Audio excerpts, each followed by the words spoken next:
नमस्कार, मैं हूं आपके साथ ज्योतिका। आइए रुक करते हैं फटाफट खबरों की ओर। केजरीवाल जी, आम आदमी पार्टी के नेता, मेरे बड़े भाई और राजनीतिक गुरु अरविंद केजरीवाल जी का धन्यवाद करना चाहती हूं कि उन्होंने मुझ पर भरोसा किया और मुझे इतनी बड़ी जिम्मेदारी सौंपी, दिल्ली के लोगों की देखरेख की जिम्मेदारी सौंपी।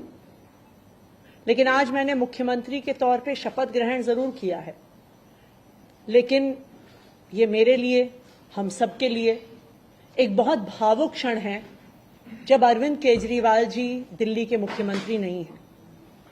अरविंद केजरीवाल जी वो व्यक्ति हैं जिन्होंने पिछले 10 सालों में दिल्ली की तस्वीर को बदल डाला, जिन्होंने पिछले 10 सालों में दिल्ली की आम लोगों की जिंदगी को बदल डाला। अरविंद केजरीवाल जी वो व्यक्ति हैं जिन्होंने दिल्ली में रहने वाले एक आम इंसान का, एक गरीब इंसान का दर्द समझा, उनके रोज रोज का संघर्ष समझा।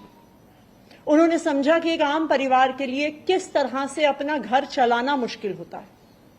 अरविंद केजरीवाल जी वो व्यक्ति हैं जिन्होंने दिल्ली वालों को फ्री बिजली दी, 24 घंटे बिजली दी। अरविंद केजरीवाल जी वो व्यक्ति हैं जिन्होंने दिल्ली के सरकारी स्कूलों में पढ़ने वाले बच्चों का भविष्य बदल डाला, उनको जिंदगी में एक नया अवसर, आगे बढ़ने का अवसर दिया। अरविंद केजरीवाल जी वो व्यक्ति हैं जिन्होंने दिल्ली की महिलाओं को शिक्षा में, रोजगार में आगे बढ़ने का मौका दिया, फ्री बस यात्रा देके। अरविंद केजरीवाल जी वो व्यक्ति हैं जिनकी वजह से आज दिल्ली के लोगों को अपने परिवार के सदस्य का इलाज करवाने के लिए अपने गहने नहीं गिरवी रखने पड़ते, अपने घर नहीं गिरवी रखने पड़ते, क्योंकि सरकारी अस्पतालों में अच्छा इलाज होता है। तो जब अरविंद केजरीवाल जी दिल्ली के मुख्यमंत्री नहीं रहते तो ये हम सब के लिए एक बहुत मुश्किल और एक भावुक घड़ी। आज क्यों अरविंद केजरीवाल जी दिल्ली के मुख्यमंत्री नहीं हैं? क्योंकि भारतीय जनता पार्टी की केंद्र सरकार ने अरविंद केजरीवाल जी के खिलाफ षड्यंत्र रचा, उन पर झूठे मुकदमे लगाए, उनको इन झूठे फर्जी मुकदमों में गिरफ्तार किया, उनको 6 महीने से ज्यादा जेल में रखा, उनको तोड़ने की, उनको दबाने की हर संभव कोशिश करी। लेकिन अरविंद केजरीवाल जी टूटे नहीं, अरविंद केजरीवाल दबे नहीं। अरविंद केजरीवाल जी को सुप्रीम कोर्ट ने जमानत दी, एक ऐसे कानून में जमानत दी जिसमें पीएमएलए में जमानत मिलना लगभग असंभव होता है, और सुप्रीम कोर्ट ने ना सिर्फ उन्हें बेल दी, बल्कि बेल देते हुए केंद्र सरकार के मुंह पे तमाचा मारा और कहा कि अरविंद केजरीवाल जी की गिरफ्तारी एक दुर्भावना के तहत हुई थी। ये कहा कि केंद्र सरकार की एजेंसी सीबीआई, ईडी पिंजरे में बंद एक तोते की तरह हैं जो सिर्फ अपनी मालिक की आवाज में बोलती हैं।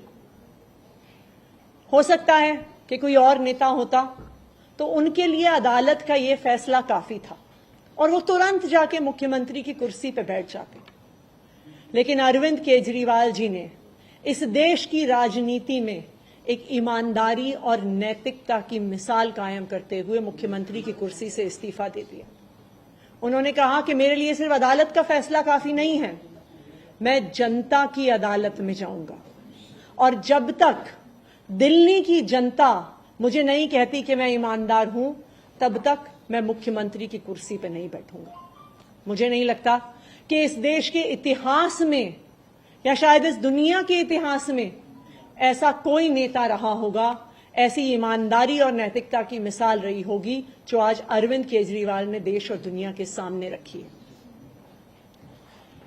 अब हम सभी दिल्ली वालों को मिलकर एक ही काम करना है, अरविंद केजरीवाल जी को फिर से फरवरी में होने वाले चुनाव में दिल्ली का मुख्यमंत्री बनाना है।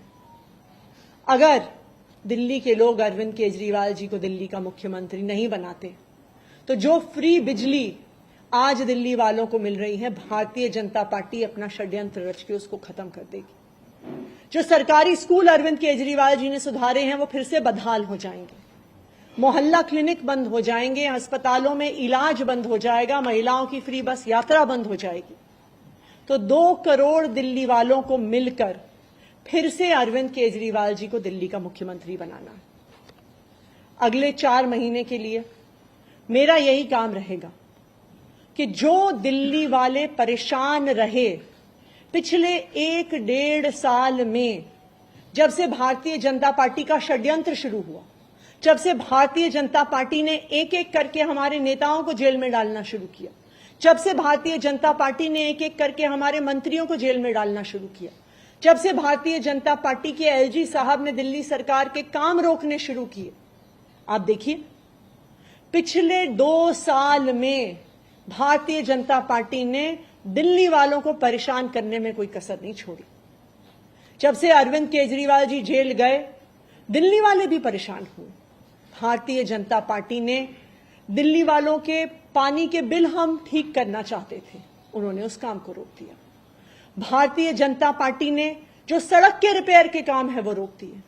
भारतीय जनता पार्टी और उनके एलजी साहब ने अस्पताल में मिलने वाली दवाइयां रोक दी, अस्पताल में और मोहल्ला क्लिनिक में टेस्ट रोक दिए, दिल्ली से कूड़ा उठना रुक गया।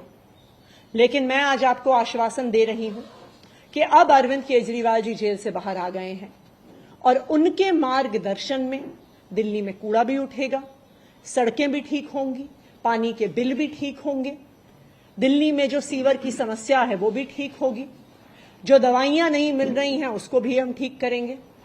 मैं दिल्ली वालों को यह आश्वासन देना चाहती हूं कि अब अरविंद केजरीवाल जी जेल से बाहर हैं, भारतीय जनता पार्टी का कोई भी षड्यंत्र हम सफल नहीं होने देंगे। इन खबरों में बस इतना ही, बने रहिए हमारे साथ।